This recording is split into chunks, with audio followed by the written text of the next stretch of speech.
摘不了，摘不了吗？算了，摘不了。你试试要。我不是，那你得说逼话。但是我不是啊！我操，他又给我弹这个了，而且他是有语音的这个提示，他是有语音播报的，让我降温。没事，我们头铁好吧？别人真我一句话都没说，我们威我为什么这么怂啊？就是要干。他怂了，他发说求救了，怎么办？我的威我已经弹了4、5次，让我赶紧去降温了，好吧？我们现在进商场给他降一下，好吧？我怂了。Hello， 大家好，欢迎来到离线玩家 online 的频道。哎，之前冬天呢，有几台手机表现非常不错啊。现在到了夏天，我们就来进行一波复测，分别是我手上的 vivo X200，以及真我 GT7 Pro。X200 Pro 说错了，我继续说。你继续说呗。我是6500的电池，骁龙8E 处理器，电池电长100%。你说了你手机名字吗？说了。哦，我是6000的电池，天玑9.4，但是我这台X200 Pro 它的电池效率就98%了啊。相关的设置以及流程我们打在公屏的某地方，大家如果喜欢视频，不要忘记一键3关注。那么接下来就开始我们今天的测试，照例来打2把王者荣耀。王者荣耀的设置都是全开最高的120帧，并且极致跟 HDR 都是同开。接下来我们就来打王者荣耀5v5均衡模式。我们看这两台手机亮度啊。这个真我好像要亮一点啊，但是亮的不多吧？这把游戏刚进了，我怎么100几帧啊？你这个真我什么意思啊？111，好邪门啊！106、107，垃圾啊！然后vivo稳稳的120。不是你这复测上来就露馅了，废物东西。我们已经把壳摘了，我这个真我怎么有点热呀？摘了壳还是不到110。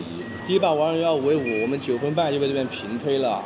我打的时候，我感觉这个 vivo 的后盖也是有一点发热的，在9分钟的时候，它是锁到了90多帧。真我这一局最高是110多帧，最后慢慢降到了100几帧。那么第二把呢，我们就把游戏模式打开啊，看看这次能不能稳住。这些人去厕所里干饭了，就剩我们俩了。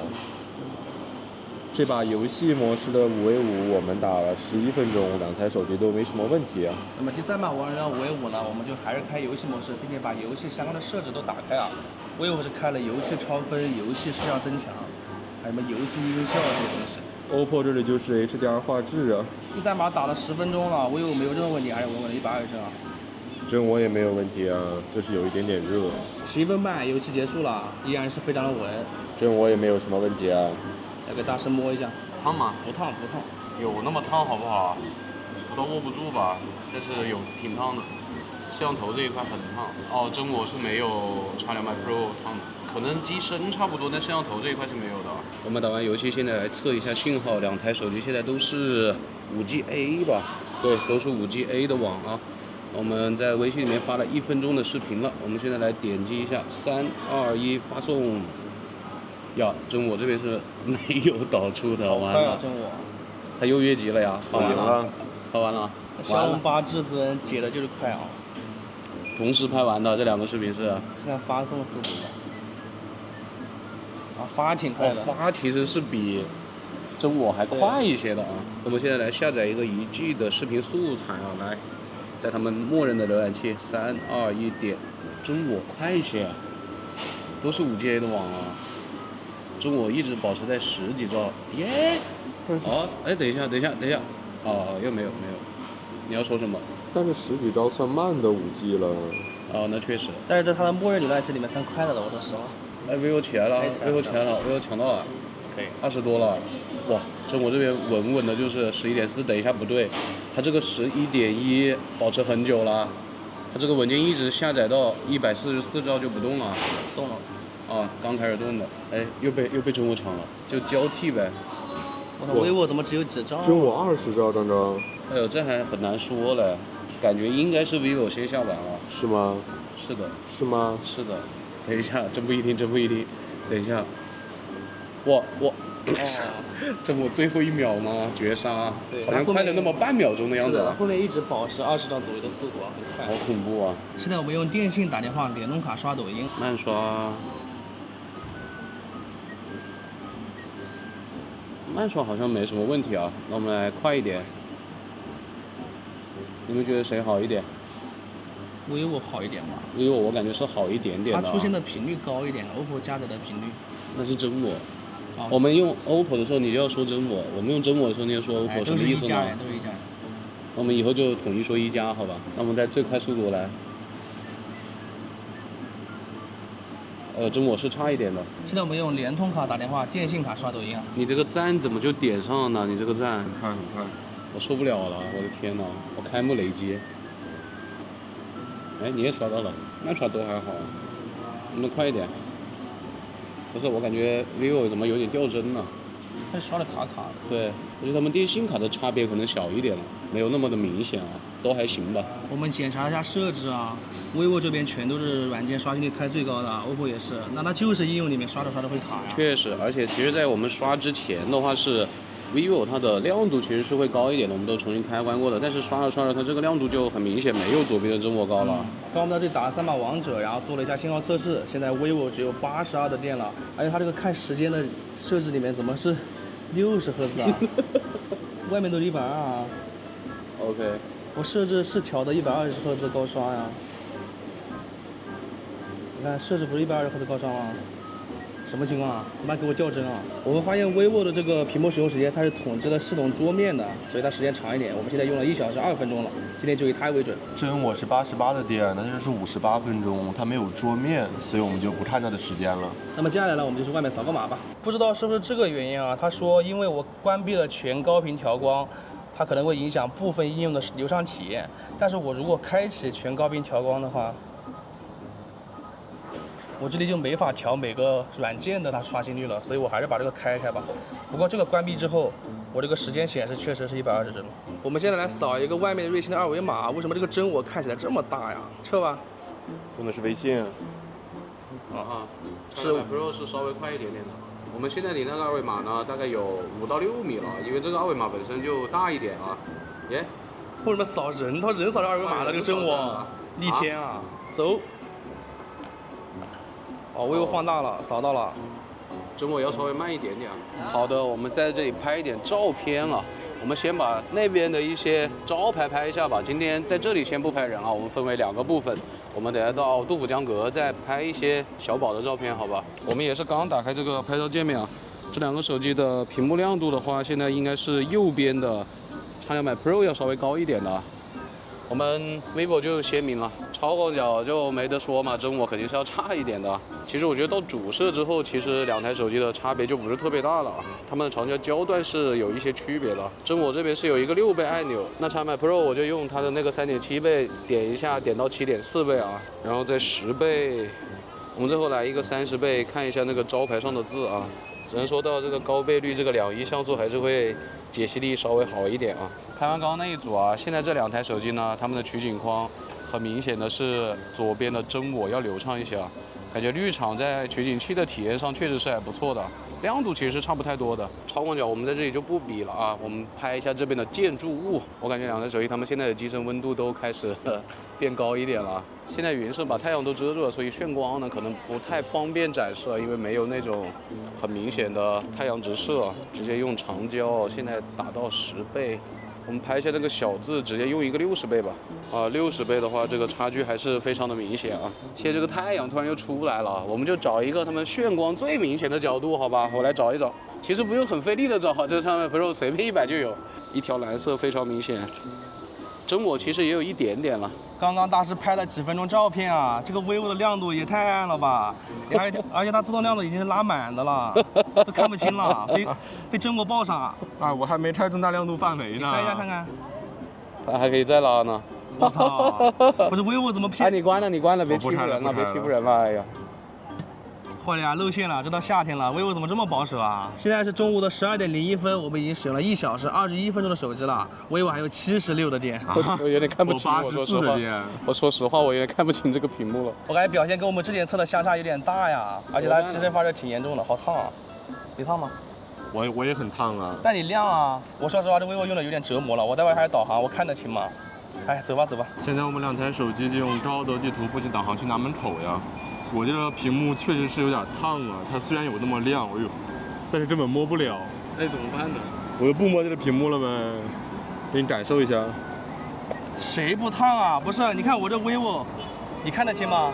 你这个屏幕拍的应该看不清吧？看不太清了。我得这样子看才能看得清我这个导航的路线啊。然后导航过程中，它的手机是会放在伞的外面的，都是被太阳晒到的。走吧。你为什么又不带伞呢？我用你的伞啊，你给我打，我就喜欢你。我打什么呢？我就喜欢你给我打。他不是喜欢你给他打吗？什么？明明是你们俩互相打。我们刚刚过了一条马路呀，我记得真我好像是切换路线了，实时位置都是对的。OK， 威武的实时位置也是对的啊，但是我不知道但是我不知道你看不看得清。我们现在在太阳上来刷一下美团啊，这威武的亮度还是很暗，而且它的美团加载也是有一点问题的。还有这种白色呀，这个真我呢这边是已经锁60帧了啊，虽然它很亮啊。还是绿厂一贯的保亮度锁帧率的策略啊。我觉得我喜欢绿厂的这个好吗？我的 vivo 是真看不清啊，用的好不爽，拉满了呀。啊，两台手机现在的亮度都是拉满的，没法拉了。无语了。还用把壳摘了吧？要不就摘不了，我这黑色好烫，我也试一下能不能摘试一下好吧。金属边框啊，你不也进入边框吗？摘不了，摘不了吗？算了，摘不了。你试试，要我不是，那你得说逼话。但是我不是啊。而且我还发现现在蓝厂是不是都有这个毛病啊？上次 iQOO Z10 Turbo Pro 的毛病又出现了。你看我这个地图不是选的3D 吗？我看不清。啊，这里是3D 好吧？然后我返回到桌面，它挂到后台之后，自动给我切成2D 了。我再打开，这里变成2D 了，一模一样的复现了。我操，什么鬼啊？手机都换了。直接手把我的风挡住了。什么意思？你为什么站不动了？好爽，什么爽？被店里吹爽了。刷了4分钟美团，我现在已经是锁到90帧了。真我还是60帧的，不给大家展示了。那么接下来呢，我们就要右转了。导航是让我们往前走，我一不小心走错了，看他们俩的反应会怎么样吧。往前走了10来米，真我重新规划路线了，让我掉头回去了。两台手机现在的实际位置都，vivo 不对了，vivo 又跳回去了。但走的时候它应该是会正确的，那我就往前走呗。这才是优良传统。我也觉得，我不想转它了。它已经很远了。我们走吧，我们走吧。往前走了10-20米，vivo 还是没有给我重新规划路线啊。位置就停下来，它会跳回去，走的时候是对的啊。现在它又回去了，它又过来了，会飘。继续往前走吧。我们又往前走了大概10米，vivo 才让我回头啊。而此时OPPO 已经此时真我已经第2次规划路线了。也是让我回头啊，我们还是抽铁往前走吧。我们这条路都要走完了，两台手机都没有规划到我们想走的路线。期间呢，我觉得真我是规划了4次，vivo 一共规划了3次啊，一直慢它一头。然后现在我们准备往左转，看这次他们的表现怎么样吧。往前走了20多米，真我重新规划路线了，跟我们想走的路基本是一样的了。vivo 不仅没有规划路线，它的实际位置还是错的啊。它现在显示我在路的对面，其实我们是在右侧的。那我继续往前走了。对劲了，好吧？就好了啊。刚刚是不是踩到了？走得好绝情啊！往前走了10来米，vivo 给我重新规划路线了，这次是对的了。现在我们继续来刷美团啊，我们发现两台手机的刷新率都已经回到了100啊。但是亮度呢？看看拉满了之后就还是真我会亮一点啊。这个真我，哎，你拉亮了之后它就变60了。啊！快回来，快回来，快回来！还是60啊？没有，就是发热导致的。你这个一亮就不行了。2选1呗，就2选1啊。而且我发现 vivo 那个问题莫名其妙就修复了。你看，我现在地图是3D 对吧？到这里，再点开，还是 3D。还是3D。莫名其妙就修好了，我操！哎，抽风搁这。我这个震我怎么就莫名其妙变暗了呀？我感觉我得手动拉才能拉上来。它拉是拉得上来，还能拉上来啊，但是它就会自己按啊。必须要手动，它给你弹跳了一下。但是我能拉上来吗？你好像没有办法呀。我亮度一直显示拉满的，反正亮度就这么亮，你看着办吧。而且啊，它刚刚给我显示手机温度较高，建议尽快降温，否则将影响导航等应用的正常使用。就是我发热之后，我的导航可能会受到影响。我操，他又给我弹这个了，而且它是有语音的这个提示，它是有语音播报的，让我降温。没事，我们头铁好吧？别人真我一句话都没说，我们vivo为什么这么怂啊？就是要干。然后现在导航是让我们要左转，我们选择执行，看两台手机会怎么给我们规划。走吧。他怂了，他发说求救了，怎么办？最后一节吧，就谅解他一下了。还是真我率先规划了，知道我要往前走，这条路才走了10多米啊。你怎么办呢？你我就不往前走了，就这样吧。反正vivo的这次导航呢，就是会慢真我一截啊。它的实时位置对的，然后屏幕很暗。走吧，走吧，走吧。哎，你为什么不摘壳呢？它放弃治疗的话，不是摘壳了，手握不住啊，我怕烫啊。他一直在给我弹手机温度较高，让我赶紧降温。我们现在已经在阴的地方走了一段了。太怂了，傻逼vivo，别人真我都没怂。你怂了吗？我不怂啊，我贼亮。你刚刚不是自己拉的亮度吗？我现在贼亮。没有，他现在开关自亮的也是拉满的。然后vivo一直拉满，然后这么按，自欺欺人，好吧？你在这里是要干什么？扭？给我少3000块钱，给我扭一下。不少。不到30他补钱好不好？肯定用公费啊，我怎么可能用我的钱啊？得到30你就补呗，什么30啊？扫出来东西不值30块钱，你就把差价补一下呗。那不行，我的vivo已经谈了4、5次，让我赶紧去降温了，好吧？我们现在进商场给他降一下，好吧？我怂了，我怂了。这他不是，我感觉他要爆炸了，我感觉他在威胁你，你知对啊，道吧？我要为我的安全考虑，我感觉他要爆炸了。你再不搞，我要爆炸了。我们高德地图步行导了35分钟，期间呢，这个 vivo 的亮度一直是比 OPPO 暗，而且它的步行精度呢也没有 vivo 好啊，始终是慢它一拍。到底是谁跟谁啊？怎么又没有 vivo 好，又比 OPPO亮？到底是什么意思啊？我怎么听不懂？哦，不好意思，我猪脑有点过载了，我重新说一遍。重新说一遍吧。整个过程中呢，都是 vivo 的亮度会比较暗啊，而且它的步行精度也会比真我要差一些，始终会慢它个一拍吧。但是它一边刷美团一边导航的刷新率是比 OPPO 要高的，后面是一直恢复到了120帧。真我大多数都是60帧的，120只有很短暂的一下。现在真我还有75的电，它亮度是不是又自己下来了？可能吧，因为刚才我们在室内嘛。你看它自己亮度又不给我拉高了，这也提上来。提上来之后还是比较亮的啊。 vivo 还有65的电啊，现在是中午的12点38分，我们使用了1小时58分钟手机。本来是想直接步行轨迹的，但是这个 vivo 一直在威胁你。哎呀，赶紧30，我操，太烫了，不行。快点37拿出来吧。赶紧找我们做广告、做植入啊！这些产品都是甲方爸爸送我们的。你呢，芭蕉王子？什么王子？芭蕉王子啊！我们刚刚给2台手机都已经散完之后了，现在来打金铲山，他们负载都开得非常高啊，能开120帧加超清加至臻的画质啊！上面选项也全都打开，开闪吧。这把吃了，为什么就吃了呢？3分钟就知道了。太厉害了，吃粑粑，吃什么？他吃粑粑。你是老八是吧？肯定老一了，老一老林吧。老零是你呀。这把游戏打了才5、6分钟啊，我们从真我这个游戏助手能看到，它都不到90帧，现在开的是120啊。vivo 这里没有显示啊，我也不知道多少帧，你感觉呢？反正肯定不是60，我觉得还挺流畅的。这把之前打了10几分钟，我感觉我这个 vivo 看上去降帧了，应该是60帧。 60帧绝对，那一定没有高刷了。对，而且好卡哟，我感觉它现在可能没有60帧嘞，你怎么办？我开游戏模式。啊，我陪着陪吧，我也开游戏模式吧。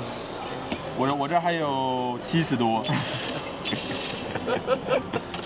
都稳不住，你们把壳摘了吧，可以吧？这个游戏可以把壳摘了吧？开了之后真我稳稳的120。vivo 也恢复120了，这动画不卡了。OK，汤吗？现在？烫啊，真的吗？我摸一下。边框有点烫。哇，这个很烫哎，你摸一下后面。那摄像头那里烫。很烫这个。应该不烫吧？你这个没有X200 Pro 烫，哇，这个很烫。你要不再给它来个37怎么样？那不作弊了，没必要吧？X200 Pro 还是旗舰啊，比它贵这么多，不能怂啊。你还知道你是旗舰呢，就这表现。这不你用的手机吗？你狗叫什么？表现这么差，你很开心吗？我边框贼烫，现在我都不敢握。我反正单手玩。真他妈死猪啊！哇，你这个边框比X200 Pro 现在要烫一点。现在已经1点15了，我们要抓紧去吃饭了，不然等会儿没饭吃了。我们就边走边打吧。你能把壳套上了吧？不套车这么拿不了呀。两个手机现在在户外，还是真我会稍微亮一点啊。我们都亮度拉满了的。你把它拉低一点吧，要不就稍微低一点点吧。好烦呐60帧了，好卡啊。哦，你好卡，我的妈呀！60帧了。 ，60帧。打了一会儿，我这真我也没有60帧了，在50帧上下徘徊。我这屏幕真的好烫，我手都有点不想往上摸。我不知道，可能我承受能力比较强吧。反正我单手玩习惯了。然后我玩了这么久，他也没有提醒我什么温度过高会让我找个地方降温啊。啥了呀？第5名，钱没花完就走了。继续观看吧。前4不是很正常的吗 ？Easy 啊！这把进来我们打了36分钟啊，后面开启 Monster 模式，我的 vivo 也是稳不住60了。游戏的最后虽然真我是60帧，但是 vivo 比真我60帧还低。看着动画还要卡一点啊，这 vivo 确实不太行。而且亮度的话，自动亮度是没有真我高的，真我的亮度是能到2分高的。现在真我还有59的电。vivo 还有45的电啊！现在中午的1点31分，我们今天使用了2小时39分钟的手机了。那接下来我们就等菜上齐啊！我们先来放 B 站的视频。朋友们，放视频的过程中呢，他们从正面看这两个手机的亮度是差不多的了。但是你从侧面看的话，就是现在在画面的上方的那一台X200 Pro 感觉要亮一点啊，从我们肉眼看啊，它这个可视角度明显好一些啊。我们放了10分钟的 B 站视频啊，现在菜已经上齐了，我们就来拍一下照了。只有第1张拍全部的菜，我们就用1倍啊，其他的我们就用他们的长焦镜头了。当然这一台是有长焦微距的，而且大家可以看一下，这X200 Pro 现在在室内温度降起来了，它的那个亮度明显高一些吧。但取景框还是一顿一顿的，还是用的鲜明啊，因为取景框亮度的问题嘛，所以感觉这个X200 Pro 确实要好看一点啊。这个真我就要稍微离得远一点了，拍单个的菜。今天这个环境的光线其实是不太好的，我只能说长焦确实还是X200 Pro 感觉要厉害一点。吃饭的时候我们继续看 B 站168P 原画直播，并且打开弹幕。现在是你的真我，亮度要高一点。我把真我拉低一点吧。吃饭的时候我们看了20分钟的 B 站直播，现在真我还有54的电。vivo 还有37的电啊，现在下午的2点05分，我们今天使用了3小时12分的手机了。今天看 B 站4K 视频呢，跟直播的时间都会短一点啊，因为老板这里要下班了，我们后续会补上的。出去吧。你还有机会补上吗？那你别管好吧？你怎么补啊？你这里欠我的拿什么补啊？我们吃完饭出来了，现在打微信视频通话，左边还是真我。这个左边的真我视角是明显要比X200 Pro 广的啊。这个X200 Pro 我们自己也在用，就深受其扰，好吧？就每次要离得很远，你才能够拍得更广一点。但是美颜效果是 vivo 这边好一点啊，真我这边其实就比较真实吧，也没有很多的劣化吧。vivo 这边就非常的白嫩啊。而且我还发现，就是真我这边好像宽容度要差一点。你们看这个后面的天呢，这个 vivo 后面还是蓝色的，就是这个楼上也没有过曝啊。但是真我这边就已经完全爆掉了。后置我能感觉到是右边的 vivo 要清楚一点啊，就是左边的这个真我感觉有点糊糊的啊，范围也是更广一点的啊。vivo 就前后都不是很广啊。X200 Ultra 好像是要广一点的。那换一下吧，都还是卡卡的。但是我想说的就是现在这个X200 Pro 它亮度还是挺高的，这个，因为它现在不烫嘛，对吧？在室内待了很久。对，真我就，它现在对它现在自动是拉满的。我也给你拉满。拉满之后其实也是 vivo 亮一点的，它只要不发热就还可以啊。对，那走吧。我们刚刚已经打了10分钟的微信视频通话了，两台手机没什么问题。接下来我们就在阳光下，刷5分钟的微博。我觉得我要没必要散热吧。正面真的热。我们刚刚都没怎么晒太阳啊。好吧，你要不要2度招商一下？爱来不来吧？怎么说啊？怎么说啊？你就是这么对我们的金主爸爸的。那我们干的好不好？它影响我们赚钱。被你踢出去。这个充电宝也是的吧？那怎么爱来不来了？好的，朋友们，现在我们已经把2台手机放在太阳下面了，它们刚刚已经散过热了，这就是它们的初始亮度。现在太阳好像被云稍微遮住了一点啊，我们来看一下它们的初始亮度，2台手机都是拉满的。OK， 那我们就开始，一开始还是右边的X200 Pro 要显得稍微亮一点的啊。那我们开始刷吧，都已经散过热了，散得冰冰凉啊。2台手机都是5G 的网络啊。好，现在刷了大概1分钟左右啊，这个右边的X200 Pro 的亮度已经没有左边的真我高了哦，但2台手机还是很流畅的。真我果然就不像一些绿厂机器那样显得会有点顿顿的啊。现在刷了大概2分钟左右啊，这个2台手机全都降了亮度了，但是真我还是会比这个X200 Pro 亮一点啊。可是我怎么感觉真我的那个变卡了？对，加载有点问题了，它是会出现白色的加载了。这个真我，你打伞能不能帮我们往下面打一点？我们的脚好烫哦。哎呀，不行，你打到脚就打到头，要头。在哪个头？哪个头都要。现在气温显示是33度啊，今天报的最高气温也就是35度了。现在刷大概4分半钟，2台手机真的都挺暗的了，肉眼已经有点难分辨上面的内容了，但它们都还没有锁真啊。好的，我们现在已经刷了大概5分钟了，最后的亮度就是这么个情况。我只能说这2台手机都差不多了吧，最后这个亮度我们再来看一下啊。真我自己降了，我们把它拉上去哦，它能拉高的。拉高了之后就是真我会比这个X200 Pro 要亮一些啊，它们2个都是没有锁真的啊，大家可以看到啊，全都还是120帧，但是加载上是真我会要稍差一点点啊。OK， 那就这样吧，你要不要摸一下？烫不烫？不行。烫！哇，这个正烫，这个比真我烫。还是正面背面都烫吗？都烫。真我其实它这个下半部分还是能握住的，上面会烫一点。vivo 就是上下都烫。好的，朋友们，我们已经给他们2台手机又散完热了，现在我们准备开始录像了。小宝现在站在太阳底下，非常热啊。真我呢最高4K 啊，它只能拍到60帧，但它有8K。X200 Pro 呢，它4K 呢最高可以拍120啊，但是我们为了公平啊，就只拍4K 60帧，它也是能拍8K 的。现在是一个很大的逆光啊，来，我现在慢慢向它走过去。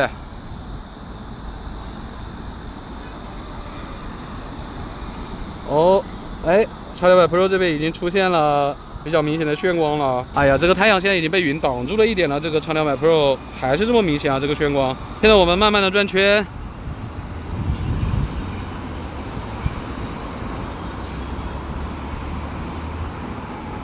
两台手机的颜色其实都还可以吧，都没有感觉很奇怪啊。就是这个眩光，X200 Pro 真的非常的明显啊。现在太阳已经被云遮住了一些了，我们现在快速的向小宝跑过去。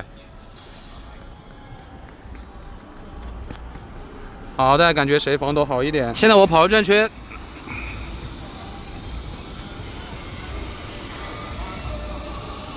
从这个取景框上显示出来的效果的话，我觉得是X200 Pro 这边防抖是要稳一些的。我们再是一个录制过程中的变焦吧啊，真我这边直接是没有超广角了。哎，好啊，切到长焦了 ，OK， 是没有问题的，最高就是18倍啊。看这个大脸，X200 Pro 是有超广角的啊，好1倍啊，3.7倍 ，OK。完全没有问题，最高是20倍啊！我现在准备来前置录像，这个左边的真我最高只能1080p 60帧啊，右边的 vivo 是可以最高4K 60的，那就迁就一下它吧。现在屏幕亮度是真我比 vivo 要亮很多。大家感觉这个真我没有什么美颜啊，看着有点比较真实吧，但是没有 vivo 好，但是没有 vivo 好看。要我选，我肯定选 vivo。圣光啊，这个 vivo 有点看不清了，我就不描述了吧。然后，对真我看着还挺白的，帅一下。到逆光。vivo 好像是没有什么眩光啊。但这个前置的话，感觉拍容度还是这个X200 Pro 好一点吧。对，它这个真我后面感觉太过爆了，一片白。已经过爆了吧？你再走一走，感觉防抖了。防抖感觉差不多，都还行。现在我们已经拍完了，我右边这个 vivo 屏幕也太暗了吧，一片漆黑啊。是的吧？我来看一下怎么亮度啊。哦，真我拉满了。vivo 也是拉满的呀。啊，好的，朋友们，现在2台手机我们准备用前置来自拍啊。先是他们的人像模式啊，都是他们人像默认的，来吧。还是他们的人像模式，我们逆光再来一张啊。哎，这个真我这边确实是要广一点来，这个前置真我是有这个实时虚化的，你从取景框上就能看到啊。它后面这个建筑物是虚掉的，但是感觉它特别过曝啊。因为我们现在是逆光嘛 ，vivo 这边就感觉好一点啊。好的，我们现在用普通的拍照模式再来拍一张啊。好，顺直光我们再来一张啊。真我还是识别出来是多人，所以它是 AI 最佳合影开启的，它自动开的。好的，现在我们准备拍人像啦，对不对？我们的小宝就在这个位置。真我这边是1倍、2倍、3倍啊，vivo 这边就特别多了，23、35、50、85、135。那我们就用23、50和85吧。这个真我的取景框是有实时虚化的，其他我们都是默认的，都没有调过。我现在从这张长焦的人像成片来看啊，这个 vivo 呢显得这个人物的边缘有点假假的，就整个人的话，我觉得还是真我这边好看一点。但是 vivo 这个我觉得也应该会有一些人喜欢吧，它是整体的颜色还是比较自然的。我现在在用人像给你们2个合一个影，好吧？逆光啊，大逆光，大家非常自然的要把这几个字打在公屏上，好吧？看大家更喜欢谁的效果。拍完人像和自拍呢，我们再来拍一点照片啊。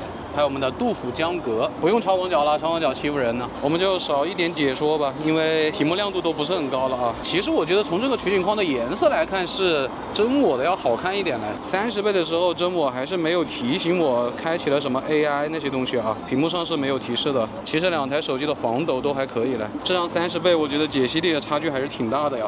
再往上应该解析力差距更大吧。再拍一下我后面的树啊，这一些蓝天啊、绿树啊这些东西。现在我vivo用的是蔡司自然色彩啊，蔡司自然色彩就不像在太阳底下拍的了。再对着那边的楼啊，来一个远距离的。其实远距离的我觉得并没有很多的悬念啊，大家可以多看一看这个颜色吧。因为 vivo 我是用的自然了，楼我也来一张30倍吧。我觉得 vivo 拍这种字啊、楼啊这些东西是真的那个算法优势很大啊。虽然说长焦没有特别大的悬念了，但我们还是再拍一下。长焦的吧，从10倍开始，那边有一栋楼，离我们还挺远的，我都不知道你拍不拍得到，好吧？我们直接从10倍开始吧。旁边有环卫工人在除草，可能有点吵啊。我也不知道那栋楼是什么楼，来吧，10倍、60倍这个真我已经提醒我开了 AI 了，但是即使开了 AI 吧，这个取景框上的清晰度还是没有X200 Pro 好。我觉得 vivo 真的在这种建筑物啊、这种超长焦的地方确实非常强啊。因为我自己也不知道那栋楼上面到底是什么样的砖瓦，但是 vivo 是有这种格子的，真我就已经是一条一条的了。这 AI 痕迹还是有点重了。我们这里项目搞完了，现在真我还有42的电。vivo 只有22的电了。现在下午的3点14分，我们才用了3小时55分钟的手机啊，这续航有点崩啊，那差值越来越大了。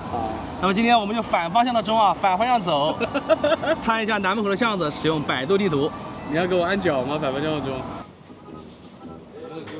你家的哥哥，这母的，你们今天反方向走，有没有觉得跟之前有什么不一样啊？感觉不是我熟悉的路。你熟悉吗？两个不认路的废物，非要我走的回头路。走啊走啊，走到我这里。走错了，我是地图大师。什么地图大师？跟着你每次都走那么久。游戏厅啊，免费的还。进去玩一下。我要点这个陪玩。给谁啊？哎呦，你好大的胆啊！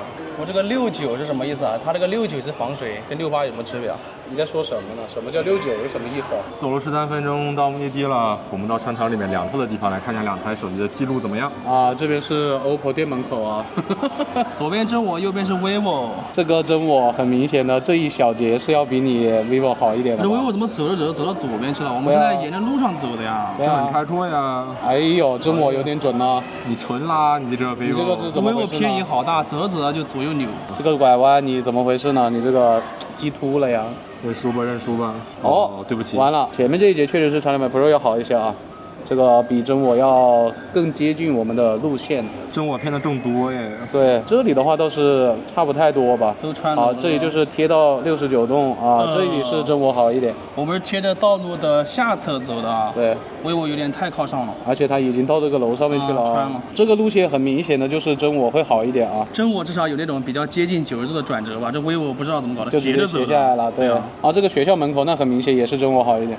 这个就差了啊，这条小路那也是真我会更接近路一点vivo 穿完了，这里是一个回头啊，记得吗？哦，对对，我们走过了。带我走错路的地方。从这个路线来看的话，就还是这个真我会更接近我们实际的路线一点啊。对，这个真正的回头路其实感觉是 vivo 这边要好一点嘞。在这里掉头的那个真我它交错了，真我是交错的，在路上情况还是真我会好一点。对，我们其实是沿着道路的下侧走的啊。对，这个 vivo 又到左边去了。啊，终点倒是差不太多吧。这台手机其实在我们测过手机里面算表现中等吧，对，或者偏上一点。这个真我肯定是偏上一点的，X2 Pro 就是中等一般吧，也没到特别差的。现在真我还有39的电，vivo 只有18%的电了啊！现在是下午的3点35分，我们才使用了4小时14分钟的手机啊。我们今天还要去那个中山大学吗？我觉得没有必要了吧，直接回家吧。这撑不了了呀，后面还有王者呢，厕所也没去。然后我们今天看视频还少看了20分钟，我去。负载其实已经给它拉低了，说实话。那接下来我们就坐地铁去往它的甜品站。那么接下来我们就坐地铁去往厕所，途中我们会刷信息流。抖音呢？正好路过3星，看一下这个 Z Fold 7，感觉这个手机好尖呐，这个地方确实还会有一点戳手，尖尖的。广告还是挺薄的，这个指纹识别是真的好细一条，但是这个摄像头感觉好凸啊。你之前也是用 Fold 的吧？这个 Flip 这个正面确实挺好的，还挺窄的，好满啊这个铺的。这个还可以，我感觉 Flip 还帅一点。但 FE 就不是全面屏了呀。可以看一下内搭吗？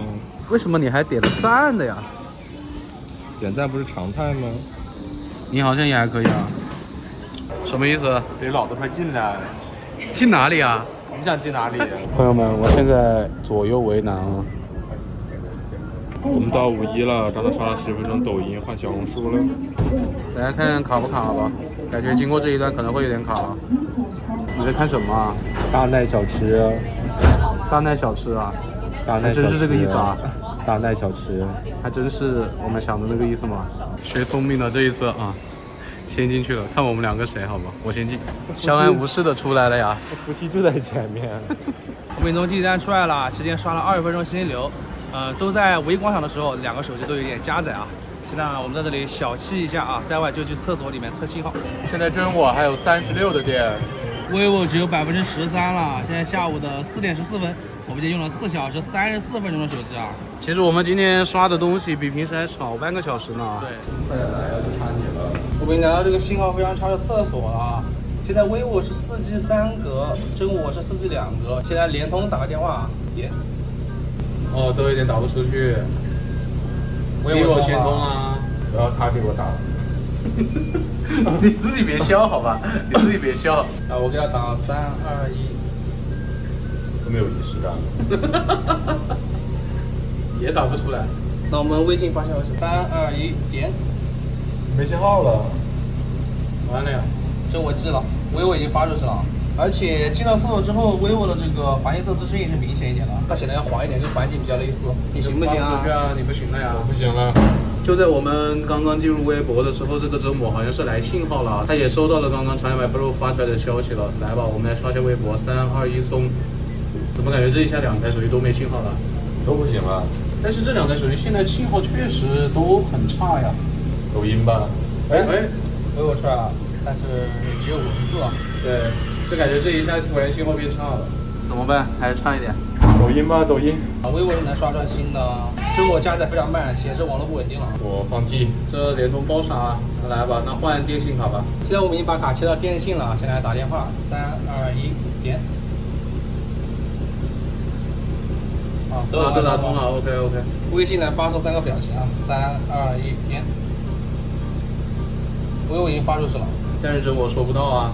vivo 还说我网不好呢。对啊。发到了，也收到了。我们都是同时进微博的啊，我现在vivo已经进入本地了。哎，他也进来了，那我们就再刷新一下吧。3、2、1走。这我还快一点，再来一次。3、2、1走。哎，这我是快点的找回来了。哎呦，我这还在转呢。但是你进微博的这个本地是比它快一点。我们现在2个手机都在抖音刷新视频啊，都在加载。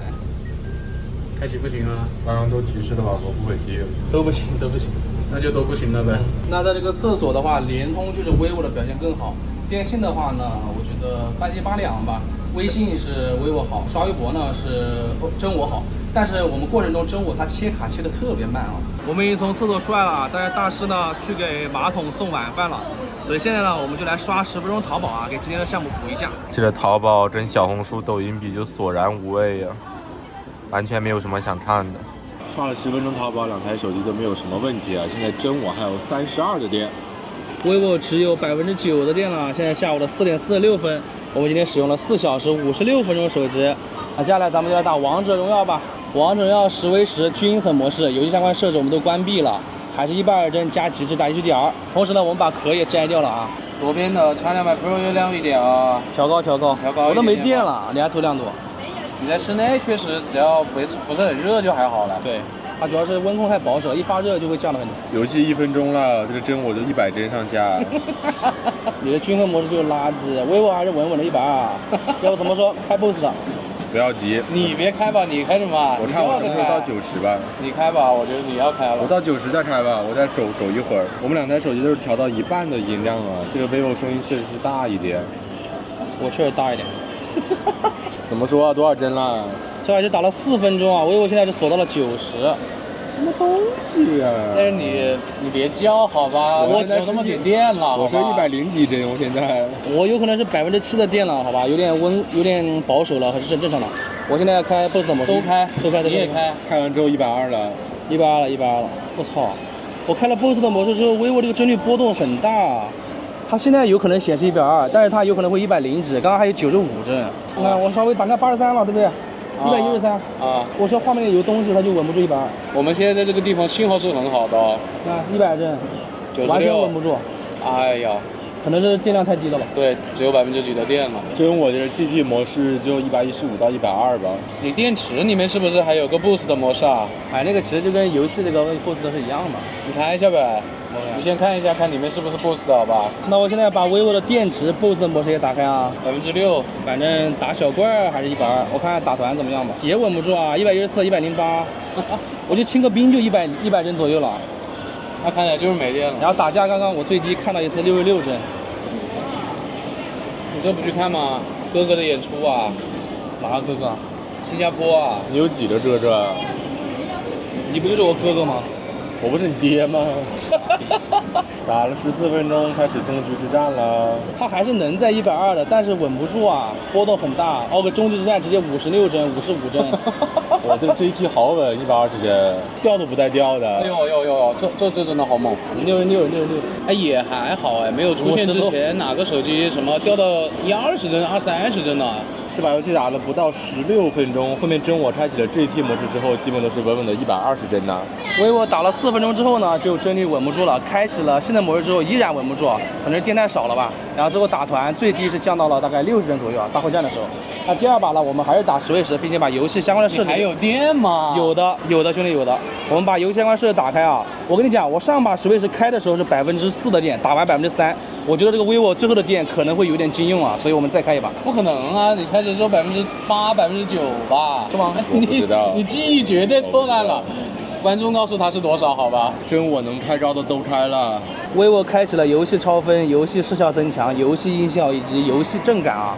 我想起来了，我上把好像打了一会儿就是4%了，但是后面又打了大概7、8分钟，它才变成3%。你中间去拿了一次饮料的时候说5%，你这个记忆绝对有问题，你已经神志不清了。我刚刚可能是记忆错乱了，有点乱报。你不来告我吗？现在是2%啊，还没进游戏，看它能坚持多久啊！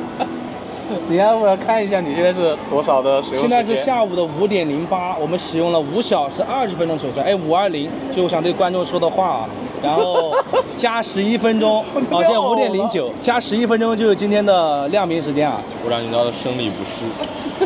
这把游戏打了11分半，真我开启了 GT 模式以及游戏那些设置之后，它还是稳稳的120帧的。vivo还跟上把一样啊，就是它有少量在120，但是打团啊，它可能就会一直降。你还有电啊？有电啊，还有1%呢。